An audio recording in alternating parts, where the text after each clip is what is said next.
On va prendre une ou deux questions maximum pour pouvoir tenir notre tempo. Je sais que c'est frustrant parce que c'était dense. Alors ça va être les premiers qui ont levé la main ou qui auront été identifiés et je vous prierai de faire extrêmement rapidement.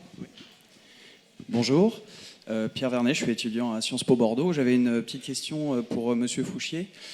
Pour revenir sur utiliser en fait le prix du foncier comme signal d'un désir des habitants, d'un désir de densité. Moi, ça me posait une question, parce qu'en fait, désir de densité de quoi en fait? C'est-à-dire que les habitants qui viennent dans les centres urbains, a priori, c'est une densité d'aménité, d'emploi, d'opportunités en fait, de manière générale, qu'ils vont rechercher. Et est-ce que la densité résidentielle, c'est pas plutôt une externalité de cette recherche-là? Et donc utiliser donc, les prix du foncier comme un signal qui serait un désir des habitants d'une densité résidentielle, est-ce que ce ne serait pas prendre une vision d'urbaniste pour un désir individuel?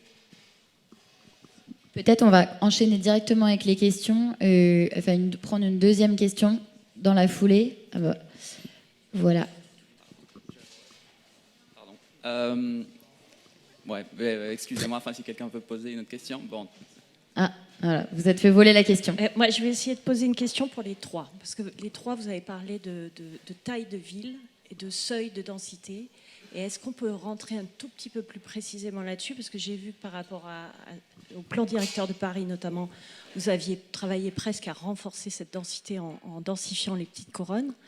Est-ce qu'on peut parler de cette taille et de ces seuils et de qu'est-ce que ça veut dire précisément?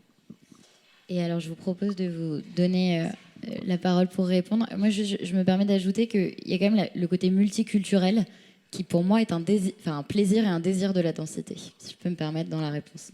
Je vous laisserai répondre.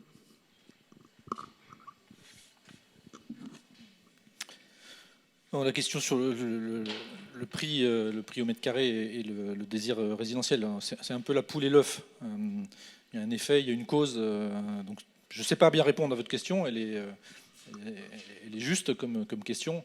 Et je pense qu'elle a plein de réponses. Moi, je ne suis pas économètre. Je pense que ça mériterait de découper la notion et d'aller beaucoup plus loin dans la décomposition pour comprendre comment se forme le prix et qu'est-ce qu'il y a derrière, pourquoi les gens sont prêts à payer ça. Mais de fait, je pense que ça s'auto-entretient. C'est vraiment la poule et l'œuf. Je ne saurais pas vous le dire autrement. En tout cas, je le perçois comme ça. Après, la question de l'urbaniste qui se saisit de la question, oui, il y a forcément un raisonnement d'urbaniste. Je ne vais pas renier mon approche. Voilà, donc je renvoie plutôt à des questions d'économistes. Alors l'autre question qui était posée, seuil et taille, c'est une question que je n'aime pas du tout en fait. Non, c'est pas vous, pardon, c'est que je n'aime pas moi la traiter. Parce qu'on me dit c'est quoi la densité idéale? Alors cette question-là, elle est affreuse. Il n'y a pas de densité idéale. Chaque lieu, chaque contexte, c'est comme la longueur des jambes. C'est suffisamment long pour toucher le sol. C'est ma seule réponse moi, sur ça. Après, quand vous devez faire des règles, j'ai eu à le faire, et que vous devez avoir une capacité de juger de l'atteinte des objectifs que vous vous donnez entre le niveau métropolitain et le niveau de l'action locale. Vous êtes guidé à mettre des seuils. Et donc on a mis par exemple dans cette notion de densité minimale qui à l'époque était assez révolutionnaire, elle est passée, le Conseil d'État l'a acceptée, on s'est dit ouf, c'est dans les extensions urbaines de la région de France, on a mis 25 logements à l'hectare minimum. Parce qu'il fallait fixer un seuil de manière à juger de l'atteinte ou du respect ou pas de ça. Si on ne met pas de seuil, si on ne met pas de chiffres, c'est à l'appréciation de tout le monde et finalement de personne, et donc vous ne pouvez pas agir dessus. Donc il faut des fois fixer des seuils. Pourquoi on a mis 25 logements à l'hectare sur les extensions urbaines? C'est pour qu'on fasse rentrer aussi le pied dans la chaussure des objectifs de construction par rapport à ce qu'on offrait comme capacité d'extension et sur la part des extensions dans l'atteinte de nos objectifs. Donc tout ça devait reboucler. Donc c'est là aussi des sujets un petit peu complexes qui ne sont pas monolithiques dans la réponse, j'en suis désolé. Peut-être juste pour compléter, donc sur la question du seuil, il y a l'OCDE qui a évalué comme ça des seuils de densité en comparant des villes. Alors après, j'ai une mauvaise mémoire des chiffres, j'ai pas noté, donc je ne sais plus, mais grosso modo, l'idée c'est que la densité minimale, où les bénéfices pour l'environnement commencent à décoller énormément, c'est quand vous pouvez avoir des transports en commun qui fonctionnent bien, et des gens qui se déplacent bien à pied en vélo. Et en fait, il n'y a pas exactement un seuil, c'est plutôt une fourchette, parce que ça dépend déjà du type de transport que vous avez dans la ville, des réseaux existants, de la largeur des rues, de si le climat permet les gens se déplacent à vélo ou pas. Mais intuitivement, c'est ça. Donc grosso modo, en Ile-de-France, ça fait quelque chose comme les zones de petite couronne déjà relativement bâties. La ville de Paris, c'est clairement au-dessus. Et les zones de petite couronne dans lesquelles les gens se déplacent principalement en transport en commun, ça correspond à peu près à ça, quoi. Et peut-être juste pour la question sur les prix et l'économétrie, effectivement, c'est compliqué. Je voudrais juste citer des études qui, en fait, je n'ai très brièvement parlé, mais qui évaluent le bien-être des gens dans des quartiers différents de Nancy. Donc là, sans regarder les prix, et qui donc il y a plusieurs études comme ça, et qui concluent à chaque fois que les gens sont plutôt contents d'être dans des lieux plus denses, en contrôlant par plein de choses. Alors voilà, chaque ville est différente, hein, mais voilà. Après, ça distingue pas. Est-ce qu'ils sont contents parce qu'ils habitent dans des bâtiments denses, ou est-ce qu'ils sont contents parce qu'il y a plein de restaurants autour de chez eux? Mais l'autre point aussi, c'est qu'il y a des restaurants parce qu'il y a beaucoup de gens qui habitent là. Enfin, notable, pas que, mais ça contribue. Donc en fait, c'est aussi que les aménités sont liées aux habitants.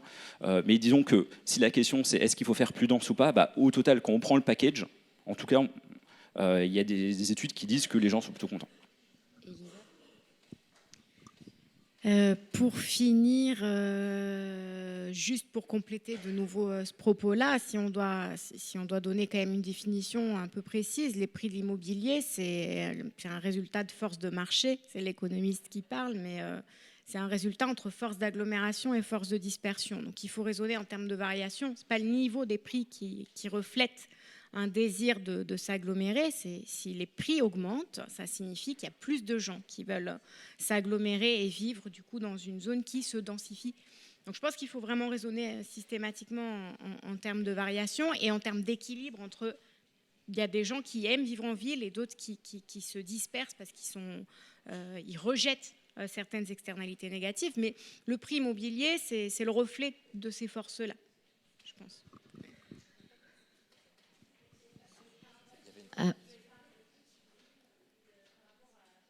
Oui. C'est pareil.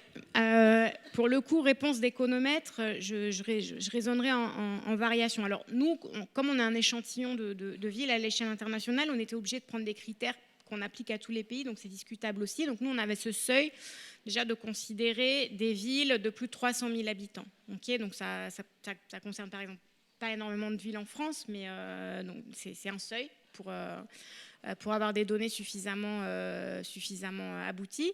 Après, ce qui nous intéresse sur la taille de la ville, c'est en variation. Nous, ce qui nous intéresse, c'est de voir à mesure que la population augmente ou que la densité augmente, quels effets ça va avoir. On quantifie vraiment une élasticité. Donc, on cherche à voir, on démontre que la variation de la taille d'une ville, quelle que soit sa taille initiale, va générer des effets, par exemple, revenus ou des effets sur les émissions de CO2. Je ne sais pas si vous comprenez le sens de mon propos.